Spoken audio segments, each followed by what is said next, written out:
आइए जानते हैं आज के कुछ प्रमुख अंतर्राष्ट्रीय खबरों को, लेकिन इससे पहले एक नजर आज की हेडलाइंस पर।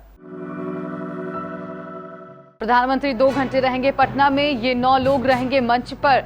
1700 लोग बनेंगे शताब्दी समापन समारोह के गवाह। कौन है पसमानदा मुसलमान जिनके जरिए भाजपा ने यूपी में बनाया 90 का प्लान। श्रीलंका में राष्ट्रपति आवास में मिले करोड़ों की रकम, प्रदर्शनकारियों ने किया दावा। गोवा में कांग्रेस के 9 विधायक बागी बीजेपी में शामिल हो सकते हैं। लंका तो हनुमान ने जला दी, अब राजतिलक में किसी विभीषण को आखिर क्या मिलेगा। क्या श्रीलंका में अपनी सेना भेज रहा है भारत, उच्चायोग ने बताई क्या है सच्चाई। 5G नीलामी में पहली बार आमने सामने होंगे अंबानी और अडानी, अभी तक नहीं हुआ है सीधा मुकाबला। शाहरुख खान ने फैंस को दी ईद की बधाई, मन्नत की बालकनी पर अबराम के साथ आए नजर, वीडियो वायरल। और कपिल देव ने दी थी विराट कोहली को बाहर करने की दलील, रोहित शर्मा ने ये कहकर किया बचाव।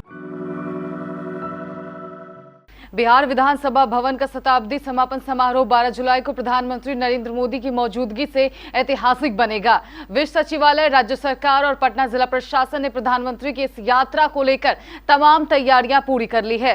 श्री मोदी बिहार विधानसभा पहुंचने वाले देश के पहले प्रधानमंत्री होंगे। प्रधानमंत्री मंगलवार 12 जुलाई को करीब 2 घंटे पटना में रहेंगे। रविवार को बिहार विधानसभा की प्रेस सलाहकार समिति की बैठक के दौरान पटना के डीएम और एसएसपी की मौजूदगी में बिहार विधानसभा अध्यक्ष विजय कुमार सिन्हा ने पीएम के कार्यक्रम की जानकारी दी। पीएम नरेंद्र मोदी ने बीते दिनों हैदराबाद में हुई भाजपा की राष्ट्रीय कार्यकारिणी की बैठक के दौरान पसमानदा मुस्लिमों के बीच जाने का ऐलान किया था। इसके लिए उन्होंने स्नेह यात्रा निकालने की भी बात कही थी। तब से ही पसमानदा मुस्लिमों की चर्चा जोरों पर है और कहा जा रहा है कि क्या यह भाजपा का मुस्लिमों के बीच 90-10 कराने का प्लान है ताकि एक बड़े वर्ग के वोट मिल सके। उनकी इस पहल का कई राजनीतिक विश्लेषकों ने स्वागत किया है, तो वहीं कुछ लोग इसे संदेह की नजर से भी देखते हैं। यूपी विधानसभा चुनाव में 8% मुस्लिम वोट जो भाजपा को मिला था, उसमें पार्टी मान रही है कि इस वर्ग का ही बड़ा मत था। ऐसे में उनकी यह पहल खास तौर पर यूपी में आने वाले दिनों में बड़ा असर दिखा सकती है। श्रीलंका में सभी दल राष्ट्रपति गोटबाया राजपक्षे के संभावित इस्तीफे के बाद सर्वदलीय अंतरिम सरकार बनाने पर सहमत हो गए हैं। रविवार को हुई मुख्य विपक्षी दलों की बैठक में इस पर आम राय बनी। खबरों के मुताबिक गोटबाया 13 जुलाई को त्यागपत्र देने को राजी हो गए हैं। वहीं प्रधानमंत्री रानिल विक्रमसिंघे ने पहले ही इस्तीफे की घोषणा कर दी है। विपक्षी दल देश राजपक्षे के त्यागपत्र और देश को अप्रत्याशित आर्थिक संकट से बाहर निकालने के लिए राजनीतिक बनाने में जुट गए हैं। अंतिम सरकार एक निश्चित समय के लिए जिम्मेदारी संभालेगी। गोवा में विधायकों को बागी होने से रोकने के लिए रविवार देर रात कांग्रेस हाईकमान सक्रिय हो गई है। सोनिया गांधी ने विधायकों से बातचीत के लिए मुकुल वासनिक को पणजी जाने का निर्देश दिया। वासनिक रात में ही पणजी पहुंच गए और विधायकों से बातचीत शुरू कर दी। इधर कांग्रेस ने दावा किया है कि बागी विधायकों के साथ स्पीकर ने देर रात होटल में बैठक की है। हालांकि मीटिंग में कितने विधायक शामिल हुए इसकी संख्या सामने नहीं आई है। एक सवाल है, लंका तो हनुमान जला आए थे, फिर राजतिलक में विभीषण को राम ने कौन सी लंका सौंपी, जली हुई या मरम्मत कराई हुई? सवाल जितना कठिन, जवाब उतना ही आसान कि ताप पाकर सोना जलता नहीं बल्कि उसमें और भी निखार आता है। अब गोटबाया राजपक्षे की लंका भी जल चुकी है। सोने में निखार आएगा या नहीं, यह भविष्य बताएगा। दरअसल गोटबाया लंबे समय तक श्रीलंका सेना के बड़े अफसर रहे हैं, संघर्ष भी किया है। Liberation tigers of Tamil Eelam के खिलाफ ये लिट्ठे वही हैं जिन्हें हम भारतीय शान से तमिल चीते लिखा करते हैं। श्रीलंका में गृह युद्ध जैसे हालात है। यहां तक कि प्रदर्शनकारी राष्ट्रपति गोटबाया राजपक्षे के इस्तीफे की मांग करते हुए शनिवार को उनके आधिकारिक आवास में भी घुस गए। उधर राष्ट्रपति राजपक्षे पहले ही आवास छोड़कर निकल चुके थे। इसी बीच सोशल मीडिया पर ऐसे दावे किए जा रहे हैं कि भारत श्रीलंका में अपनी सेना भेज रहा है। हालांकि इन अफवाहों पर विराम लगाते हुए श्रीलंका में मौजूद भारतीय उद्योग ने बता दिया है कि आखिरकार सच्चाई क्या है।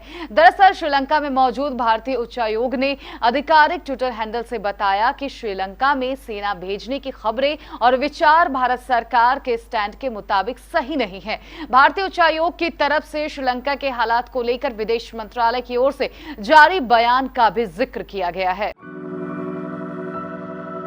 सालों तक मुकेश अंबानी और गौतम अडानी एक दूसरे के इर्द गिर्द घूमते रहे, लेकिन अब अरबपति मुकेश अंबानी और गौतम अडानी के नेतृत्व वाले ग्रुप पहली बार डायरेक्ट कंपटीशन में होंगे। अब वे इस महीने के अंत में 5वीं पीढ़ी या 5G टेलीकॉम सर्विस प्रदान करने में सक्षम एयरवेव की नीलामी में भाग लेंगे। राजनीतिक रूप से अच्छी तरह से जुड़े दोनों गुजराती व्यवसायियों की प्रतिद्वंदिता के बावजूद उनके बीच बाजार में पूरी तरह टकराव नहीं दिखाई देगा।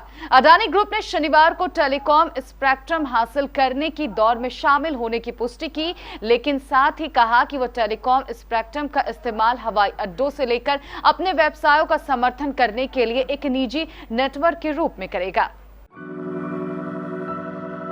बॉलीवुड एक्टर शाहरुख खान का एक वीडियो सोशल मीडिया पर काफी तेजी से वायरल हो रहा है, जिसमें वो अपने घर मन्नत की बालकनी में सभी फैंस को ईद की बधाई देते हुए नजर आ रहे हैं। इस खास मौके पर किंग खान के साथ उनके छोटे बेटे अबराम खान फैन को वेब करते हुए दिखाई दे रहे हैं। वीडियो में शाहरुख खान ब्लू डेनिम के साथ व्हाइट टी शर्ट में काफी अच्छे लग रहे हैं, वहीं अबराम रेड टी शर्ट में दिखाई दे रहे हैं। फैंस शाहरुख के इस अंदाज को काफी पसंद कर रहे हैं।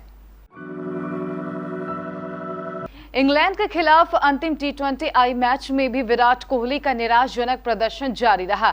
बावजूद इसके भारतीय टीम के कप्तान रोहित शर्मा ने टीम में स्टार बल्लेबाज के स्थान के बारे में पूर्व कप्तान कपिल देव की टिप्पणियों पर असहमति व्यक्त की।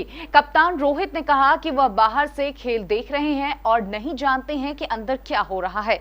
इंग्लैंड के खिलाफ T20I सीरीज के 2 मैचों में विराट कोहली 12 रन ही बना सके। दरअसल कपिल देव ने हाल ही में एक बयान में ये कहा था कि जब टेस्ट टीम से आर अश्विन को बाहर किया जा सकता है तो नंबर 2 गेंदबाज हैं, तो T20 से विराट कोहली को बाहर क्यों नहीं किया जा सकता, क्योंकि वे मौजूदा सेटअप में फिट नहीं बैठते।